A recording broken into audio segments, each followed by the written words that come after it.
രക്ഷിക്കൂ, ഡ്രാഗൺ വരുന്നു, ആരെങ്കിലും ഞങ്ങളെ രക്ഷിക്കൂ. എവിടേക്കും നിങ്ങൾക്ക് ഓടിപ്പോകാൻ പറ്റില്ല. ഒരിക്കൽ എല്ലാ മൃഗങ്ങളും ഒരിടത്ത് ഒത്തുകൂടി സന്തോഷമായി കളിച്ചുകൊണ്ടിരുന്നു. അപ്പോൾ ആ സ്ഥലത്തിൽ സിംഹരാജാവും ഉണ്ടായിരുന്നു. ആ സമയത്ത് മിങ്കു എന്നൊരു കരടി ഒരുപാട് പേടിച്ച് സിംഹരാജാവിന്റെ അടുത്തേക്ക് വന്നു. സിംഹരാജാവേ, സിംഹരാജാവേ, നമ്മുടെ കാടിന് വലിയ ആപത്ത് വന്നിരിക്കുന്നു. അപ്പോൾ മോണ്ടുകുരങ്ങ് അടുത്തേക്ക് വന്നു. എന്നോട് പറ, ആ ആപത്ത് ഞാൻ ശരിയാക്കാം. അപ്പോൾ സിംഹരാജാവ് ഒരുപാട് ദേഷ്യത്തോടെ മോണ്ടുവിനെ തള്ളി താഴെയിട്ടിട്ട് പറഞ്ഞു, അമ്മേ, നീ മിണ്ടാതിരിക്കും മോണ്ടു. മിങ്കു കരടി എന്തു പറ്റി? ഞാനൊരു ബ്ലൂ ഡ്രാഗൺ ആകാശത്തിൽ പറക്കുന്നത് കണ്ടു. വായിൽ നിന്നും അത് തീ തുപ്പിക്കൊണ്ടേയിരുന്നു. അത് കാട്ടിൽ ഒരുപാട് സ്ഥലത്തിൽ തീ കത്തിച്ചു. എന്താ പറഞ്ഞത്? തീ കത്തിക്കുന്നെന്നോ? നമുക്ക് എല്ലാവർക്കും ഇപ്പോൾ തന്നെ അവിടെ പോകാം. അങ്ങനെ പറഞ്ഞ സിംഹരാജാവ് എല്ലാ മൃഗങ്ങളെയും കൂട്ടിക്കൊണ്ട് അവിടേക്ക് പോയി. എവിടെയാണോ തീ കത്തുന്നത് അതേ സ്ഥലത്തിലേക്ക്. തൊട്ടടുത്ത് തന്നെ കുളമുണ്ടായിരുന്നു. ആനകളെല്ലാം തുമ്പിക്കൈയിൽ വെള്ളം നിറച്ച് അതിനുശേഷം വന്ന് ആ തീ വെള്ളമൊഴിച്ച് കെടുത്താൻ തുടങ്ങി. അങ്ങനെ ഒരുപാട് നേരം കഷ്ടപ്പെട്ടതിനു ശേഷം കത്തിയ എല്ലാ തീയും അവർ കെടുത്തി. എല്ലാവരും മുകളിലേക്ക് നോക്കിയപ്പോൾ ഒരു വലിയ ബ്ലൂ ഡ്രാഗൺ പറന്നു പൊയ്ക്കൊണ്ടേയിരുന്നു. അത് എല്ലാ മൃഗങ്ങൾക്കു നേരെയും വായ തുറന്ന് തീ തുപ്പിക്കൊണ്ടേയിരുന്നു. മൃഗങ്ങൾ എല്ലാവരും രക്ഷപ്പെട്ടോടി. എന്നാൽ തീ വീഴുന്ന സ്ഥലമെല്ലാം കത്താൻ തുടങ്ങി.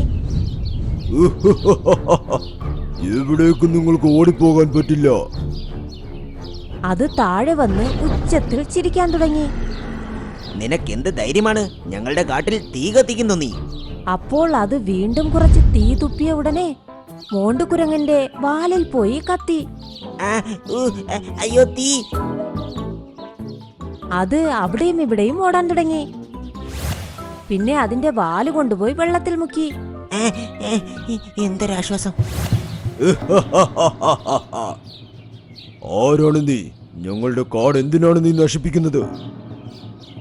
എല്ലാവരെയും ഞാൻ നശിപ്പിക്കും. ഈ കാടിന് എനിക്ക് ഭരിക്കണം, അതുപോലെ നിങ്ങൾ എല്ലാവരെയും. അത് വീണ്ടും അതിന്റെ വായിൽ നിന്നും തീ തുപ്പി. എന്നിട്ട് പറഞ്ഞു, നിങ്ങൾ എല്ലാവരും ഓരോരുത്തരായി എന്റെ ഭക്ഷണമായി മാറാൻ പോകുന്നു. ഓരോ ദിവസവും ഓരോ മൃഗം. അങ്ങനെ പറഞ്ഞ് അത് അതിന്റെ വായിൽ നിന്നും തീമഴ പൊഴിക്കാൻ തുടങ്ങി. എന്തു ചെയ്യും സിംഹരാജാവേ? ഇതിൽ നിന്നും നമ്മൾ എങ്ങനെ രക്ഷപ്പെടും? നമ്മൾ പോരാടണം, അതല്ലാതെ ഒന്നും ചെയ്യാൻ പറ്റില്ല. കാട് നശിക്കുന്നത് ഇങ്ങനെ നോക്കി നിൽക്കാൻ പറ്റില്ല. അതിനു പകരം ഞാൻ പോരാടി മരിക്കാം. സിംഹരാജാവ് അങ്ങനെ പറയുന്നത് കേട്ട് എല്ലാ മൃഗങ്ങളും ഒരുപാട് വിഷമിച്ചു. അടുത്ത ദിവസം രാവിലെ വീണ്ടും പച്ച നിറത്തിലുള്ള ഒരു ഡ്രാഗൺ പറക്കുന്നത് അവർ കണ്ടു.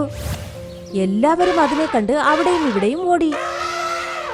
അത് താഴെ ഇറങ്ങിയപ്പോൾ എല്ലാവരും പേടിയോടെ തന്നെ അതിനെ നോക്കി. നീ ആരാണ്? നീ എന്തിനാണ് ഇവിടേക്ക് വന്നത്? ഞാൻ ഗ്രീൻ ഡ്രാഗൺ. എന്നെ കണ്ട് നിങ്ങൾ പേടിക്കേണ്ട ഒരാവശ്യവുമില്ല.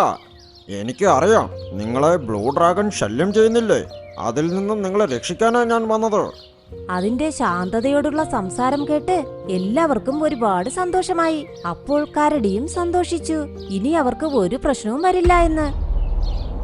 അന്ന് വൈകുന്നേര സമയം വീണ്ടും നീല നിറത്തിലുള്ള ഡ്രാഗൺ അവിടെ വന്നു. കാറ്റിൽ പറന്നു വന്ന് ആ ബ്ലൂ ഡ്രാഗനെ എല്ലാവരും കണ്ടു.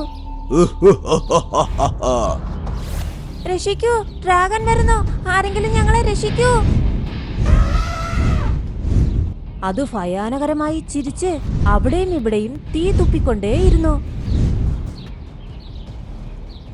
വീണ്ടും നീ ഈ കാട് നശിപ്പിക്കാൻ തിരിച്ചു വന്നോ? എന്തിനാ ഞങ്ങളെ ശല്യം ചെയ്യുന്നത്? നീ ആവശ്യമില്ലാതെ സംസാരിക്കുന്നു. മര്യാദയ്ക്ക് പൊക്കോ. ഞാൻ മരണത്തെ പേടിക്കുന്നില്ല. നിന്നെ പോലെ ഒരു മൃഗത്തെ കൊണ്ട് ഞാൻ ഓടിപ്പോവില്ല. അങ്ങനെയാണോ? ഇതാ. ഇങ്ങനെ പറഞ്ഞ് ആ നീല ഡ്രാഗൺ തീ സിംഹത്തിന് നേരെ തുപ്പി. അപ്പോൾ സിംഹത്തിന്റെ മുമ്പിൽ ആ പച്ചനിറ ഡ്രാഗൺ വന്ന് അതിന്റെ വായിലെത്തി ബ്ലൂ ഡ്രാഗന് നേരെ തുപ്പി. രണ്ട് തീയും തമ്മിൽ തമ്മിൽ ഇടിച്ചു മാഞ്ഞു. നീ ഇവിടെ എന്താ ചെയ്യുന്നത്? ഈ കാടിനെ രക്ഷിക്കാനാണ് ഞാൻ ഇവിടെ വന്നത്. ഇവിടെ നിന്നും നീ പോയേക്ക്. ഓഹോ, ആദ്യം നിന്നെ എന്ത് ചെയ്യുന്നെന്ന് കണ്ടോ? അങ്ങനെ പറഞ്ഞ് അത് വീണ്ടും അതിന്റെ വായിൽ നിന്നും തീ തുപ്പി. ആ തീ പച്ച ഡ്രാഗന്റെ മുകളിൽ വീണതും അത് ദൂരെ പോയി വീണു. ഇനിയും സമയമുണ്ട്, ഇവിടെ നിന്ന് പോയേക്ക്. ഞാൻ തോൽവി സമ്മതിക്കുകയില്ല. അങ്ങനെ പറഞ്ഞ ഗ്രീൻ ഡ്രാഗൺ 3 തീപ്പന്ത് ബ്ലൂ ഡ്രാഗന് നേരെ എറിഞ്ഞു. അതുകൊണ്ട് ബ്ലൂ ഡ്രാഗനും ദൂരെ പോയി വീണു. ഗ്രീൻ ഡ്രാഗൺ ഒരു മരം പിഴുതെടുത്ത് അതിൽ തീ കത്തിച്ചു. പിന്നെ ആ മരം എടുത്ത് ബ്ലൂ ഡ്രാഗന് നേരെ എറിഞ്ഞു. അത് വലിയ ഒരു മരമാണ്. ബ്ലൂ ഡ്രാഗൺ ആ മരത്തിനടിയിൽ പെട്ട് നിലവിളിക്കാൻ തുടങ്ങി. ഒരുപാട് സമയം കഴിഞ്ഞ് അത് എങ്ങനെയോ അവിടെ നിന്നും രക്ഷപ്പെട്ടു. എന്നാൽ അതിപ്പോൾ ഒരുപാട് ക്ഷീണിച്ചിരുന്നു. അതിനി തിരിച്ചടിക്കാനേ പറ്റില്ല. അത് അവിടെ നിന്ന് നിലവിളിച്ചുകൊണ്ടേ പറന്നുപോയി. എല്ലാ മൃഗങ്ങളും അത് കണ്ട് ഒരുപാട് സന്തോഷിച്ചു. നിങ്ങളിന്ന് എന്റെ കാട് നശിക്കുന്നത് തടഞ്ഞിരിക്കുന്നു. ഞങ്ങൾ എല്ലാ മൃഗങ്ങളും നിങ്ങളോട് എപ്പോഴും കടപ്പെട്ടിരിക്കുന്നു. അല്ല അല്ല, ഇത് എന്റെ കടമയാണ്. ഞാനിപ്പോൾ പോയിട്ട് വരാം. നീ അങ്ങനെ പോകാൻ പാടില്ല ഗ്രീൻ ഡ്രാഗൺ. കുറച്ചു ദിവസം നീ ഇവിടെ താമസിക്കേ. അതെ ഗ്രീൻ ഡ്രാഗൺ, നിങ്ങൾ ഞങ്ങളുടെ കാട്ടിൽ താമസിച്ച് ഞങ്ങൾ തരുന്ന ഭക്ഷണം കഴിച്ചിട്ടേ പോകാൻ പാടുള്ളൂ. എന്നാലേ ഞങ്ങൾ സന്തോഷിക്കൂ. ശരി, ഇത്രയും സ്നേഹത്തോടെ നിങ്ങൾ പറയുന്നു. ശരി, കുറച്ച് ദിവസം ഇവിടെ താമസിച്ചിട്ട് പോകാം. ഇനി ഒരുപക്ഷെ ബ്ലൂ ഡ്രാഗൺ വീണ്ടും തിരിച്ചു വന്നാൽ അതിന്റെ കാര്യം ഞാൻ ഏറ്റു. ഗ്രീൻ ഡ്രാഗൺ കുറച്ചുനാൾ കാട്ടിൽ തന്നെ ജീവിച്ചു. എല്ലാ മൃഗങ്ങളോടും ചേർന്ന് സന്തോഷിച്ചു. എന്നാൽ അത് ഒരുപാട് സമയവും മിങ്കു ബാലുവിന്റെ കൂടെ ആയിരുന്നു. മീങ്കു കരടി, നിങ്ങളോട് എനിക്കൊരു കാര്യം പറയണം. നിങ്ങൾക്ക് താല്പര്യമുണ്ടെങ്കിൽ ഒരു ശക്തി അംഗീകരിച്ച് ഈ കാട് തന്നെ നമുക്ക് സംരക്ഷിക്കാം. അതെങ്ങനെ പറ്റും ഗ്രീൻ ഡ്രാഗൺ? നിങ്ങളുടെ ഈ കാട്ടിൽ ഒരു രഹസ്യ തുരങ്കമുണ്ട്. അവിടെ മാന്ത്രിക വിളക്കുമുണ്ട്. അത് നിങ്ങൾ കൈക്കലാക്കിയാൽ നിങ്ങൾക്ക് നിങ്ങളുടെയും ഈ കാടിന്റെയും എല്ലാ കഷ്ടപ്പാടും അകറ്റാൻ പറ്റും. ഓ അതെയോ? എന്നാൽ നിങ്ങൾ എന്തുകൊണ്ട് ആ വിളക്ക് കൈക്കലാക്കിയില്ല? ആ വിളക്ക് ഡ്രാഗനെ തൊടാനേ സാധിക്കില്ല. അതുകൊണ്ടാണ് ഞാൻ നിങ്ങളോട് പറഞ്ഞത്. മാന്ത്രിക വിളക്കോ? അത് ഞാൻ കൈക്കലാക്കി ലോകത്തിലെ ശക്തിശാലിയായി മാറാൻ പോകുന്നു. ശരി ഗ്രീൻ ഡ്രാഗൺ, അങ്ങനെ എന്തെങ്കിലും ഉണ്ടെങ്കിൽ അത് ആ തുരങ്കത്തിൽ നിന്നും എടുത്ത് കാടിന്റെ നല്ലതിനു വേണ്ടി ഞാൻ ഉപയോഗിക്കാം. വളരെ നല്ല കാര്യം. ഇന്ന് വൈകുന്നേരം ഞാൻ എന്നോടൊപ്പം നിന്നെയും കൊണ്ടുപോകാം. അതിനുശേഷം ആ ഗ്രീൻ ഡ്രാഗൺ ഒരു മലയ്ക്ക് നേരെ പറന്നുപോയി. അവിടെ ബ്ലൂ ഡ്രാഗൺ അതിനുവേണ്ടി കാത്തിരിക്കുകയായിരുന്നു. സത്യം പറഞ്ഞാൽ അവർ ജ്യേഷ്ഠനുജന്മാരായിരുന്നു. അവർ രണ്ടുപേരും ചേർന്ന് നാടകം കളിച്ചതാണ്. അപ്പോഴേ മൃഗങ്ങളെല്ലാവരും ആ ഗ്രീൻ ഡ്രാഗനെ വിശ്വസിക്കുകയുള്ളൂ എന്ന്. നമ്മുടെ പ്ലാനൊക്കെ നല്ല രീതിയിൽ മുൻപോട്ട് പോകുന്നു ചേട്ടാ. എല്ലാ മൃഗങ്ങളും ഞാനൊരു നല്ലവനാണെന്ന് വിശ്വസിച്ചിരിക്കുകയാണ്. ഇന്ന് രാത്രി മിങ്കു കരടിയോടൊപ്പം ആ മാന്ത്രിക വിളക്ക് ഞാൻ കൈക്കലാക്കും.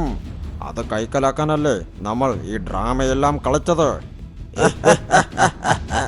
എന്നാൽ ആ 2 ഡ്രാഗനും ഏത് വിളക്കിനെ കുറിച്ചാണ് പറയുന്നത്? അവർ ആ വിളക്ക് കൈക്കലാക്കുമോ? അങ്ങനെ വിളക്ക് സ്വന്തമാക്കി കഴിഞ്ഞാൽ മിങ്കു കരടിയുടെ അവസ്ഥ എന്താകും? ഈ ചോദ്യങ്ങൾക്കെല്ലാം നിങ്ങൾക്ക് മറുപടി ലഭിക്കും ഈ കഥയുടെ നെക്സ്റ്റ് പാർട്ടിൽ. Thank you. നിനക്ക് ഒരുപാട് സമയം തന്നു കഴിഞ്ഞു, ഒരുപാട് താക്കീതും. എന്നാൽ നീ കേട്ടില്ല. ഇന്ന് നീ തന്നെ കണ്ടറിയും ഒരു രാജാവിന്റെ ശക്തി എന്താണെന്നുള്ളത്. ഈ കഥ നടക്കുന്നത് മോട്ടിപ്പൂർ കാട്ടിലാണ്.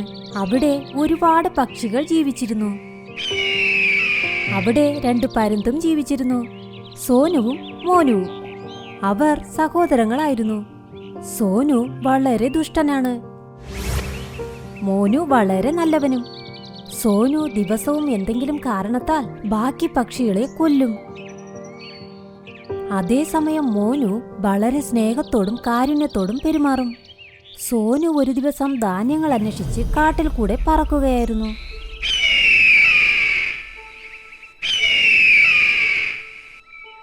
ഹേ പക്ഷിയേ, എനിക്കെന്റെ ഭക്ഷണം താ, അല്ലെങ്കിൽ ഞാൻ നിന്നെ തിന്നും.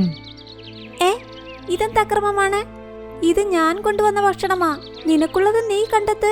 ഞാനും നിനക്കിത് തരണം. സോനുവിന് അത് പറയുന്നത് കേട്ടതും ദേഷ്യം വന്നു. അവൻ ആ പക്ഷിയെ കൊന്നും കളഞ്ഞു. അതേസമയം മോനു അവിടെ പറന്നു വരികയായിരുന്നു. അവനപ്പോൾ കണ്ടു സോനു ഒരു പക്ഷിയെ കൊല്ലുന്നത്. അവൻ വേഗത്തിൽ വന്ന് സോനുവിനെ അവിടെ തള്ളിയിട്ടു. മോനു സോനുവിൽ നിന്നും ആ പക്ഷിയുടെ കുട്ടികളെ രക്ഷിച്ചു. നീ എന്ത് ധിക്കാരിയാ സോനു? നീ എന്നും ഓരോ പക്ഷികളെ കൊല്ലും. ഇനി അതിന്റെ കുട്ടികളെയും നിനക്ക് തിന്നണോ? അവർ കുട്ടികളാണെങ്കിൽ ഞാനെന്ത് വേണം? എന്ത് കഠിനമായ മനസ്സാ നിനക്ക്? ഈ കുട്ടികളുടെ നിഷ്കളങ്കത നീ കാണുന്നില്ലേ? ഇല്ല, എന്റെ വയറ് നിറയ്ക്കാനാ ഞാൻ നോക്കുന്നത്. രണ്ടുപേരും കാട്ടിനുള്ളിൽ ഗുഹയ്ക്കുള്ളിലാണ് താമസിച്ചിരുന്നത്. മോനുവിന് എല്ലാവരെയും സഹായിക്കാനാണ് ഇഷ്ടം. എന്നാൽ സോനുവിന്റെ പണി തന്നെ എല്ലാവരെയും കൊല്ലുന്നതാണ്. ഒരു ദിവസം സോനു ഒരു മരത്തിന്റെ മുകളിൽ ഇരുന്നു. അപ്പോൾ ആ മരം ശബ്ദമുണ്ടാക്കാൻ തുടങ്ങി. രക്ഷിക്കണേ, രക്ഷിക്കണേ.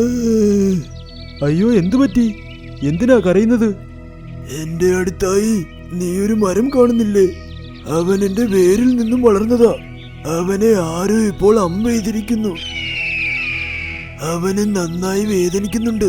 നിനക്ക് ആ അമ്പൊന്നെടുത്ത് തരാൻ പറ്റുമോ? ഞാൻ എന്തിനാ ഇതൊക്കെ ചെയ്യുന്നത്? എനിക്കെങ്ങും പോയി ഇതൊക്കെ ചെയ്യാൻ. എടുത്തു തരൂ പരുന്തുമോനെ. ഞാൻ നിനക്ക് എന്നും കടപ്പെട്ടവനായിരിക്കും.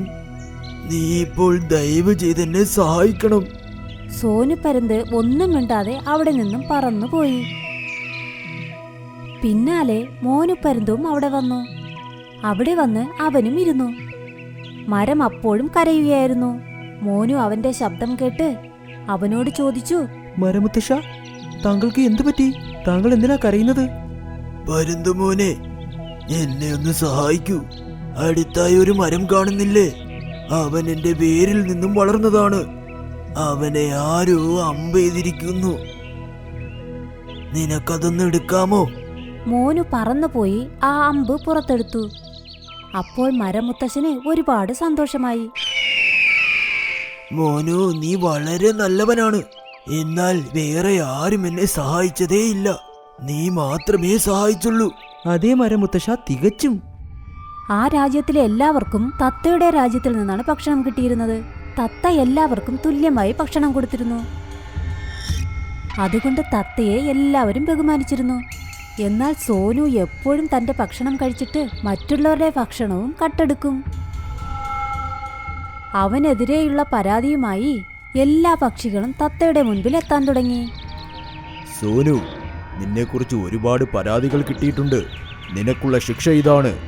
നീ ഒരു ഗുഹയിൽ ഏകാന്തമായി കിടക്കണം. നിനക്കവിടെ ഒരു ഭക്ഷണവും കിട്ടില്ല. ഇനി ആരുടെയെങ്കിലും ഭക്ഷണം നീ കട്ടെടുത്തവരെ ബുദ്ധിമുട്ടിച്ചാൽ നിനക്ക് ഇതിനേക്കാൾ വലിയ ശിക്ഷ കിട്ടും. സോനു ഇത് കേട്ട് അങ്ങനെ തന്നെ ചെയ്തു. തത്ത രാജാവ് അവനോട് പറഞ്ഞതുപോലെ. അവൻ വെളിയിലേക്ക് വന്നതേയില്ല. സോനുവിന് ഒരുപാട് വിശക്കാൻ തുടങ്ങി. അവൻ പതുക്കെ വേട്ടയാടാനായി വെളിയിലേക്ക് പറന്നുപോയി. എന്നാൽ തത്ത രാജാവ് ഇത് അറിയാൻ പാടില്ല. അവനൊരു തത്തയെ കൊന്ന് അതിനെ അവന്റെ ഭക്ഷണമാക്കി. തത്ത രാജാവ് ഇപ്പോൾ ഈ കാര്യം അറിഞ്ഞു.